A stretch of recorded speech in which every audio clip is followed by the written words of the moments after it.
गुंड निलेश घायवळ याचा पासपोर्ट आता रद्द करण्यात आलेला आहे। पासपोर्ट कार्यालयातून तशा पद्धतीचे आदेश जारी करण्यात आलेले आहेत। पुणे पोलिसांकडून याबद्दलचा एक अर्ज आहे तो सुद्धा देण्यात आलेला होता आणि त्यानंतर आता निलेश घायवळ याला हा सगळ्यात मोठा धक्का आहे की त्याचा जो पासपोर्ट आहे तोच रद्द करण्यात आलेला आहे।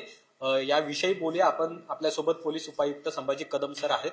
सर, काय नेमकी प्रक्रिया ही झालेली आहे आणि आता पासपोर्ट रद्द झाल्यानंतर नेमकं पुढं काय असणार आहे? निलेश घायवळ जो परदेशामध्ये आहे तर तिथं काय अडचणी आता किंवा आपल्याला कशा पद्धतीने कारवाई करता येणार आहे? याच्यामध्ये निलेश घायवळच्या प्रकरणामध्ये त्यांनी जो पासपोर्ट इश्यू करून घेतला होता तो पासपोर्ट अहिल्यानगर येथील बनावट ऍड्रेसवर तो इश्यू करून घेतला होता। त्या अनुषंगाने त्यांनी काही फॅक्ट जे आहेत त्या हाईड केल्या होत्या किंवा सप्रेस केल्या होत्या आणि ते सप्रेस करून त्यांनी तो पासपोर्ट मिळवलेला होता।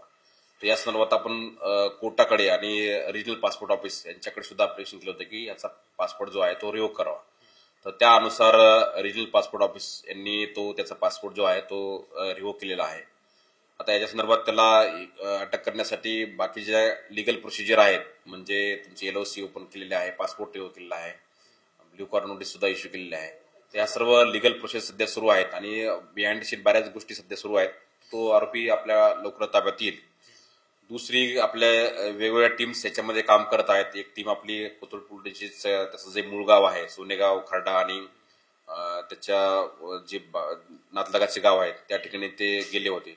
त्या ठिकाणी ह्या गुन्ह्यात वापरलेली जी एक व्हेकल आहे ब्लॅक कलरची स्कॉर्पिओ 8055 किंवा बॉस असं तो त्या ठिकाणी होते, ती गाडी पण आपण एका शेतामधून रिकव्हर केलेली आहे। आपल्याला गुप्त माहिती भेटली त्याच्यावरून आणि ती नंबर प्लेट आतमध्ये त्यांनी काढून ठेवली। ही गाडी जी आहे त्याच्यापैकीच एक आरोपी त्याचा सह आरोपी आहे त्याच्याच नावावर दिसते, परंतु ही सर्व तो सोबत गुन्हे करताना हा वापरतो। ही गाडी सीज केलेली आहे। तिसरी महत्वाची गोष्ट म्हणजे आपल्या टीमला काही त्या भागामध्ये काही जमिनीचे व्यवहाराचे डॉक्युमेंट्स आपल्याला सापडलेले आहेत। जवळपास एक 14-15 खरेदी विक्रीचे व्यवहार आहेत। त्याच्यामध्ये जामखेड, जामवाडी गाव आहे, पाडळी गाव आहे किंवा सोनेगाव गाव आहे, ह्या त्याच्या जो लोकल एरिया आहे याच्यामध्ये त्याचे काही खरेदी विक्रीचे व्यवहार जवळपास 50-55 एकरच्या आसपास त्याची प्राथमिक माहिती आपल्याला मिळाली।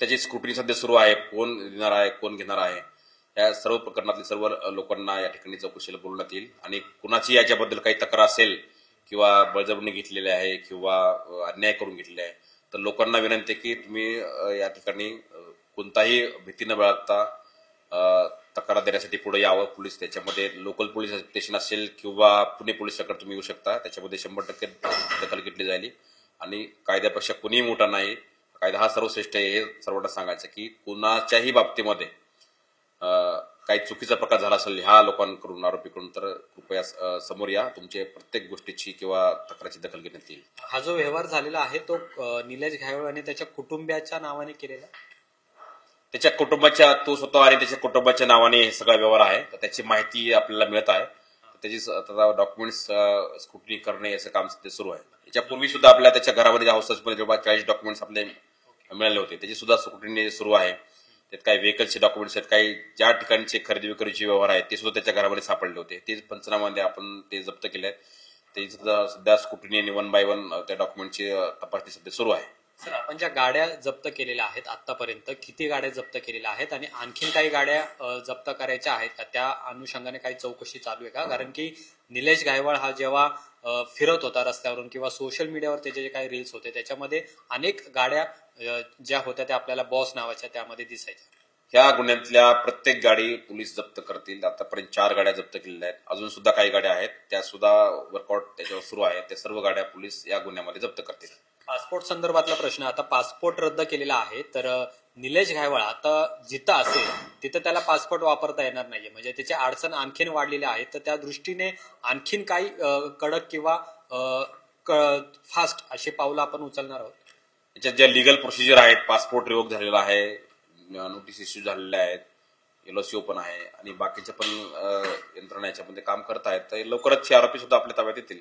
आणखीन काही आरोपी या सगळ्या प्रकरणामध्ये फरार आहेत? जसं की सचिन घायवळ आहे, तो सुद्धा अजून आपल्याला सापडलेला नाहीये। तर एकूण किती आरोपी आहेत जे आपल्याला अजून वॉन्टेड आहेत? याच्यामध्ये नवीन आरोपी याच्यामध्ये निष्पन्न होत आहेत। त्याच्यामध्ये आता काही आपल्याला माहिती मिळाली त्या भागात धाराशिवमध्ये अमोल नावाचा एक व्यक्ती आहे, तो याच्यामध्ये आरोपी आहे।